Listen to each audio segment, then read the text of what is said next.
नमस्कार, शाम के 7 बजने वाले हैं। वक्त है फास्ट एंड फैक्ट्स का। फास्ट एंड फैक्ट्स में हम आपको दिखाते हैं दिन की तमाम बड़ी खबरें पूरी रिसर्च के साथ। आपके साथ मैं हूं विद्यानाथ झा और मेरे साथ मीमांसा मलिक। अमेरिका में कल होने वाले 51st सुपर बोल संडे की खुमारी नासा के इंटरनेशनल स्पेस सेंटर पर भी दिखाई दी। स्पेस सेंटर में मौजूद अंतरिक्ष यात्रियों ने अपनी पसंदीदा टीम की जर्सी पहनकर अमेरिकन फुटबॉल खेली और टीम की जीत की शुभकामनाएं भी दी। दरअसल सुपर बोल संडे के दौरान अमेरिका में नेशनल फुटबॉल लीग के चैंपियन का फैसला होता है और हर साल फरवरी के पहले रविवार को होने वाले मुकाबले के दौरान सड़कों पर सन्नाटा पसर जाता है।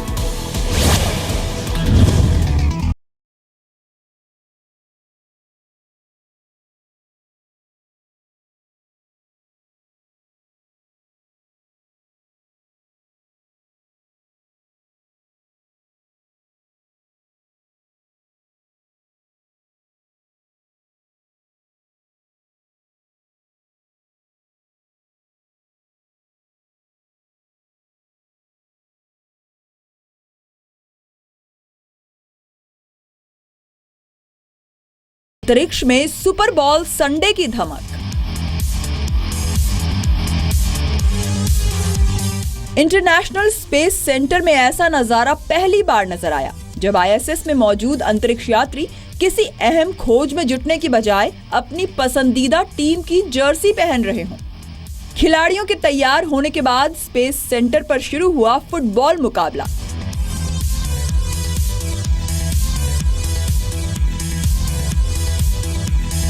अंतरिक्ष यात्रियों ने अपने हाथों में बॉल थामी और स्पेस सेंटर के दूसरे कोने पर मौजूद खिलाड़ी बॉल रोकने को तैयार थे। ये सब कुछ हवा में हो रहा था क्योंकि स्पेस सेंटर में जीरो ग्रेविटी के चलते अंतरिक्ष यात्री और दूसरा सामान हवा में तैरते रहते। अटलांटा फॉल्कन टीम की कमान संभाली थी आईएसएस के कमांडर शेन किम्बर्ग ने और दूसरी ओर मौजूद थी नासा की फ्लाइट इंजीनियर पेगी विटसन, जो न्यू इंग्लैंड पेट्रियट्स की अगुवाई कर रही थी।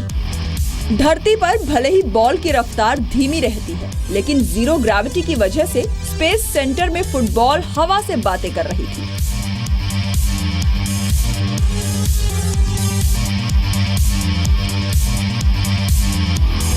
नासा का दावा है कि मुकाबले के दौरान फुटबॉल ने घूमते हुए 5,64,664 यार्ड की दूरी तय की और इस दौरान फुटबॉल की रफ्तार 8,800 यार्ड प्रति सेकंड रही। मुकाबले के बाद अंतरिक्ष यात्रियों ने अपनी अपनी टीम को शुभकामनाएं भी दी। Congratulations to the New England Patriots and the Atlanta Falcons. We'll see you in Houston. दरअसल रविवार को अमेरिका के ह्यूस्टन में 51वें सुपर बॉल का आयोजन होना है। अमेरिका में ऐसा एक मुकाबला हर साल फरवरी के पहले रविवार को खेला जाता है और रग्बी से मिलते जुलते इस खेल को अमेरिकन फुटबॉल कहा जाता है। सुपर बॉल संडे अमेरिका में अघोषित छुट्टी का दिन माना जाता है। इस दिन अमेरिकी खेल का मजा लेने के साथ साथ जमकर मस्ती करते हैं। ये भी दिलचस्प है कि जिस वक्त अमेरिका के ह्यूस्टन में मुकाबला खेला जा रहा होगा, उस वक्त इंटरनेशनल स्पेस सेंटर में अंतरिक्ष यात्री सो रहे हैं, लेकिन स्पेस सेंटर में मौजूद लोगों को अगले दिन मुकाबला देखने का मौका मिलेगा। Bureau report, C media. अब आपको चुनाव की खबर बताते हैं। उत्तर प्रदेश विधानसभा चुनाव के लिए आज सभी पार्टी के दिग्गज नेताओं ने जमकर ताल ठोकी। बीजेपी की ओर से पीएम मोदी ने मेरठ में विजय शंखनाद रैली के साथ अपने चुनावी अभियान की शुरुआत की। अमित शाह ने भी मथुरा में अखिलेश और राहुल की जोड़ी पर हमला बोला। भाजपा की लड़ाई स्कैम के खिलाफ है। स्कैम का मतलब है समाजवादी, सी कांग्रेस, ये अखिलेश, एम मायावती, इनके खिलाफ हमारी लड़ाई। उत्तर प्रदेश को स्कैम से मुक्त नहीं करोगे, उत्तर प्रदेश में सुख चैन के दिन लौट करके नहीं आए। दो साहबजादे जानते हो ना कौन से हैं? वो नहीं कर पाएंगे भैया। उनके तो परिवार में ही प्रॉब्लम है। एक से मां परेशान है, दूसरे से बाप परेशान है। एक ने देश को लूटा है, एक ने प्रदेश को लूटा है। यूपी के सीएम अखिलेश ने औरैया में रैली के दौरान समाजवादी पार्टी को मुलायम सिंह की पार्टी बताया और साजिश करने वालों के खिलाफ दांव चलने का दावा किया। बीएसपी प्रमुख मायावती ने भी बरेली में रैली के दौरान समाजवादी पार्टी और बीजेपी पर निशाना साधा। उन्होंने कहा कि उत्तर प्रदेश को स्कैम से बचाना है और हम तो कहते हैं इस देश को भी स्कैम से बचाना है और ए और एम से जिनके नाम आते हैं उनसे बचाना है। We have to save the country from Amit Shah and Modi साहब। सपा सरकार में यहाँ शुरू से ही अराजक, आपराधिक, सांप्रदायिक, भ्रष्ट व जंगल राज आदि ही व्याप्त रहा है। यूपी विधानसभा चुनाव के लिए पश्चिमी उत्तर प्रदेश में 11 फरवरी को पहले चरण की वोटिंग होनी है। यूपी की 403 विधानसभा सीट के लिए 11 फरवरी से 8 मार्च तक 7 चरणों में चुनाव होने हैं। यूपी चुनाव में बीजेपी, बीएसपी और समाजवादी पार्टी कांग्रेस गठबंधन के बीच मुकाबला है। बीजेपी की ओर से आज वित्त मंत्री अरुण जेटली ने देहरादून में उत्तराखंड विधानसभा चुनाव के लिए विजन डॉक्यूमेंट जारी किया। पंजाब की 117 विधानसभा सीटों के 70% से ज्यादा वोटिंग वहां पर रिकॉर्ड की गई है। पंजाब में वोटिंग के लिए पोलिंग बूथों पर लोगों की लंबी कतार देखी जा रही है। आम लोगों के अलावा नेताओं ने भी वोटिंग की। लंबी में सीएम प्रकाश सिंह बादल और डिप्टी सीएम सुखबीर सिंह बादल ने वोटिंग की। सुखबीर सिंह बादल ने कहा कि कैप्टन अमरिंदर सिंह की जमानत जब्त करवाएंगे। वो कैप्टन अमरिंदर सिंह को ड्रामे करने के लिए यहाँ है, जमानत जब्त करके इसको भेज देंगे।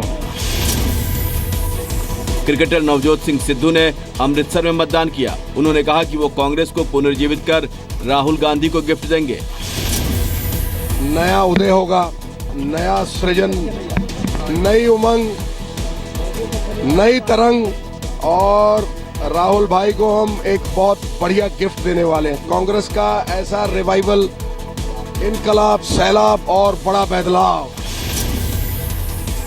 केंद्रीय मंत्री हरसिमरत कौर ने लंबी में वोटिंग की। हरसिमरत कौर ने कहा कि केजरीवाल को आईएसआई स्पॉन्सर करता है। क्रिकेटर हरभजन सिंह ने जालंधर में वोटिंग की। जालंधर कैंट से कांग्रेस उम्मीदवार प्रगट सिंह ने भी वोट डाला। वोटिंग के दौरान राज्य में कुछ पोलिंग बूथों में ईवीएम मशीनों में खराबी के मामले सामने आए। पंजाब में त्रिकोणीय मुकाबला है। शिरोमणि अकाली दल और बीजेपी की गठबंधन सरकार को कांग्रेस और आम आदमी पार्टी से कड़ी टक्कर मिल रही है। लंबी विधानसभा सीट के लिए बड़े चेहरे मैदान में हैं। शिरोमणि अकाली दल से मौजूदा सीएम प्रकाश सिंह बादल मैदान में हैं। कांग्रेस के सीएम फेस अमरिंदर सिंह मैदान में हैं और आम आदमी पार्टी से जरनैल सिंह लड़ रहे हैं।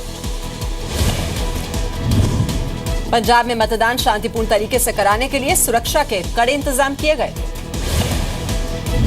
गोवा में 40 विधानसभा सीटों के लिए हुए चुनाव के दौरान बम्पर वोटिंग हुई है। शाम 5 बजे तक 83% वोटिंग दर्ज की गई। रक्षा मंत्री मनोहर पर्रिकर सुबह सुबह लाइन में लगकर वोट डालने पहुंचे। पणजी में वोट डालने के बाद पर्रिकर ने कहा कि बीजेपी 2/3 बहुमत से सरकार बनाएगी। गोवा का सीएम बनने के सवाल पर पर्रिकर ने कहा कि मुझे दिल्ली से ज्यादा गोवा का खाना अच्छा लगता है। बहुत लोगों में जोश है वोट करने का और वो भी एक अच्छी सरकार को उसका सर्टिफिकेट देने के लिए लोग बड़ी संख्या में बाहर आएंगे और लोग हमें कम से कम 2/3 गोवा के मुख्यमंत्री लक्ष्मीकांत पार्सेकर ने भी पोलिंग बूथ पहुंचकर वोट डाला। उन्होंने सभी से मतदान के उत्सव में भाग लेने की अपील की। 5 साल सफल राज्य कारभार करने के बाद इलेक्शन को जा रहे हैं, चुनाव के लिए जा रहे हैं। इसलिए it is election, it is a test. Goa में सुबह से ही पोलिंग बूथ पर वोटर्स की कतार देखने को मिली। फर्स्ट टाइम वोटर्स में खासा उत्साह देखने को मिला। गोवा में इस बार 26,000 से ज़्यादा नए जो है वोटर्स बने हैं, मेरे साथ मौजूद हैं। ये युवक खुद अभी वोट करके आ रहे हैं। आप दिखाइए आपका वोट। और I am very happy. I am voting for the first time. I was standing right behind mister Parrikar. I was very happy. I am very excited for the first time. Goa में voting के लिए सुरक्षा के सख्त इंतजाम किए गए। गोवा में कुल करीब 11,06,000 वोटर हैं, जिनके लिए 1,642 पोलिंग बूथ बनाए गए हैं। गोवा में 5 पूर्व सीएम और मौजूदा सीएम लक्ष्मीकांत पार्सेकर चुनाव मैदान में हैं। चुनाव लड़ने वाले कांग्रेस के रवि नायक, दिगंबर कामत, प्रताप सिंह राणे और लुइजिनो फेलेरो भी गोवा के सीएम रह चुके हैं। इनके अलावा एनसीपी के कैंडिडेट चर्चिल एलेमाओ भी पूर्व सीएम हैं। और गोवा में इस बार आम आदमी पार्टी भी चुनावी मैदान में थी। मध्य प्रदेश के देवास में नाबालिग बेटियों ने अपने पिता पर यौन शोषण का गंभीर आरोप लगाया है। सौतेले पिता के जुल्म से परेशान मासूमों ने दुनिया छोड़कर जा चुकी मां से मदद की गुहार लगाई।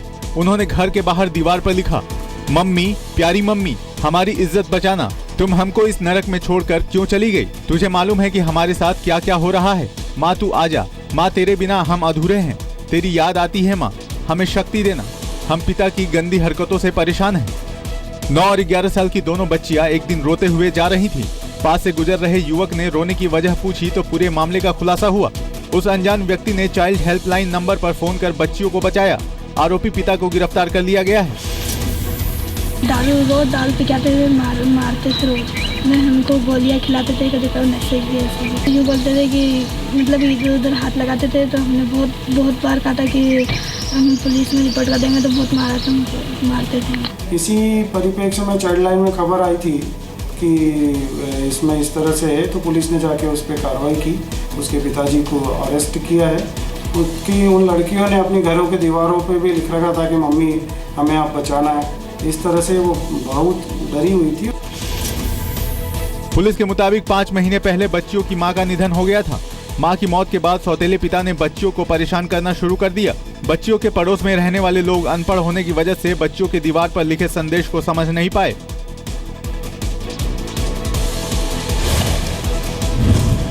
दोनों बच्चियों को महिला सशक्तिकरण विभाग ने अपनी देखरेख में देवास जिला मुख्यालय में रखा हुआ है। जम्मू कश्मीर में सेना ने एक बार फिर आतंकियों के नापाक मंसूबों को नाकाम करते हुए एनकाउंटर में हिजबुल मुजाहिदीन के 2 आतंकियों को मार गिराया।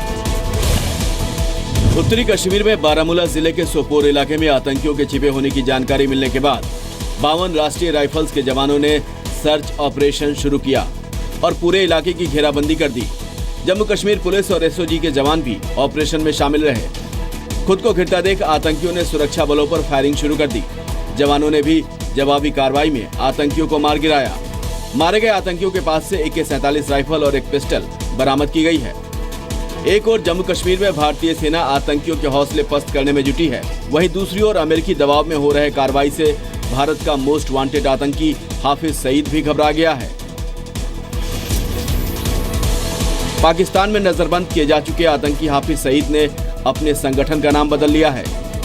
हाफिज ने जमात-उद-दावा का नाम बदलकर तहरीक-ए-आजादी जम्मू एंड कश्मीर रखा है। नए संगठन की ओर से 5 फरवरी को कश्मीर डे पर लाहौर में कार्यक्रम का आयोजन किया गया है।